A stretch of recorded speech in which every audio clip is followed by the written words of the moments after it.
Inside this white, unmarked envelope is my new Chase Sapphire Preferred. Today, I'm gonna unbox this card.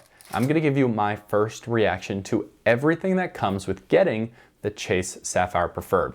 Now, if you wanna go back and watch my Watch Me Apply video, where I explain why I got this card and the sign-up bonus that I got to come with it, I'll link that above right now. But this is the first reactions and first experience for the unboxing of the CSP. Let's go.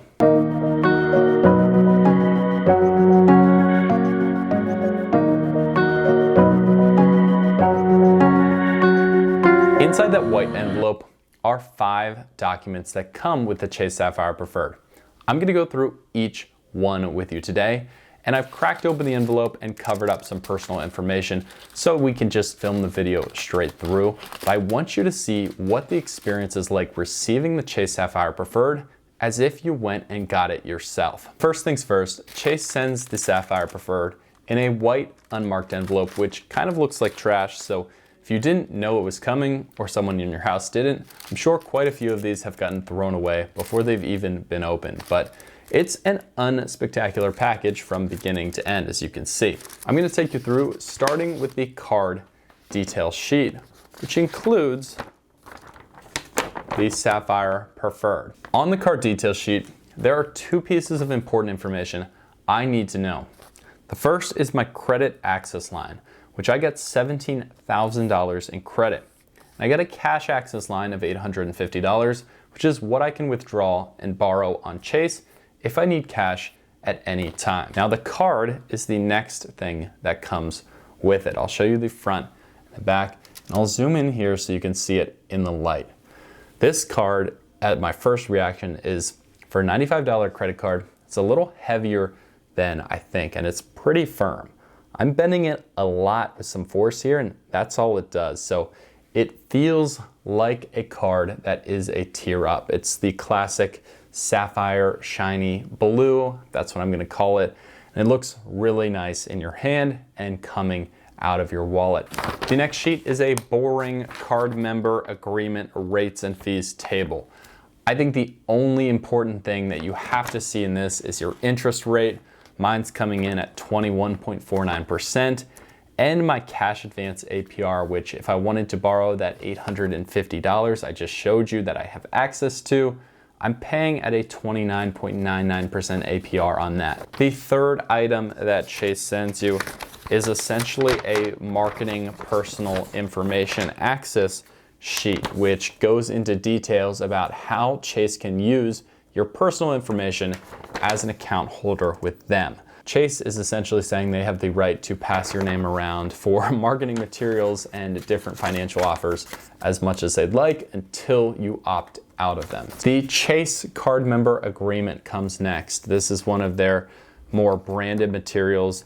This takes you through every single policy that has to do with the Chase Sapphire Preferred. This is essentially the legal document explaining and reminding you that this card is a money borrowing tool. And when you're using this card, you're legally required to pay Chase back at the end of each month. But it also explains your purchase protections, and there are quite a lot. And one of the benefits of having a credit card like this is if you're unsatisfied with your purchases, you can contest them to potentially get refunded at the end of the day. However, what I think we all came for and why I got this card is the rewards that come with it. Chase sends you a branded Your World More Rewards pamphlet, which explains the very benefits that this card provides you as a cardholder. This card has a ton, and I'll throw some of them up on the screen for you right now as I go through this brochure. But the first thing that they list is the $50 annual Chase Ultimate Rewards hotel credit. So by staying in pretty much any hotel when you book through the Chase travel portal, you'll get $50 back on that stay. That reduces your $95 annual fee by about half right from your first travel experience. Now this is such a great card, and they explain why, because you get 5x on travel, 3x on dining, 1x on everything else, and the points that you earn are worth 25% more when you purchase stuff inside the Chase Ultimate Rewards portal. Now, I'll talk later on in the channel about how you can multiply that even further and use transfer partners to get even more value out of the points you redeem. But that right there is why pretty much everybody says this is a must-have card in your wallet at some point on your points and miles journey. Now, this is essentially the materials that come with a physical card, but it doesn't stop there because see, you get access to the Chase Ultimate Rewards portal, and I'm gonna test it out today to see my first reactions and also try to actually book a trip that I need to go on later on in the next month and see what value I can get and also spend my way towards earning a $750 worth of travel in Chase points. So we're gonna knock out two things at once in this video. So I went in and booked a trip on the Chase travel portal. I'm gonna show you what it was like inside the Chase travel portal when I booked a trip from Kansas City, where I'm based out of, to St. Petersburg, Florida, which is right across the bay from Tampa, Florida. And the two things I was looking for was one, how does this portal actually work? And two, are the prices the same and as competitive as you can find anywhere else? Because I want to earn rewards on this card and I want to be able to redeem my points that I get for that 1.25% boost that Chase gives you. However, if you're paying more for every single trip just because it's in the portal, it kind of makes the card useless. So those two things were the critically important areas that I was investigating when booking this trip for the first time inside this portal. So the first thing I was looking for is a flight from KC to Tampa. And what I noticed right away is the Chase travel portal is built very much like the Google Flights search engine, and you'll see the two on your screen right now. When you input your flight needs, you'll see the results are laid out in front of you with a number of filters to choose from to help narrow down your search. I used a certain time of the day that I have to leave, and also filtered by price to find the best results. Now, after going through all the different flights, I found the flight I needed to book, and the first thing I went to do was check Google to see the exact flight on Google to see how much the cost would be there. Because again, the flight costs need to be the same or almost exactly the same, or having this portal at my disposal isn't necessarily worth it. I was pumped up to see that the prices turned out to be the exact same. At $419 on both trips, I get the benefit of being able to book through the Chase portal on my Sapphire Preferred Card and get 5x rewards points back for selecting that trip and using the travel portal. The next thing to do was to test the hotel booking.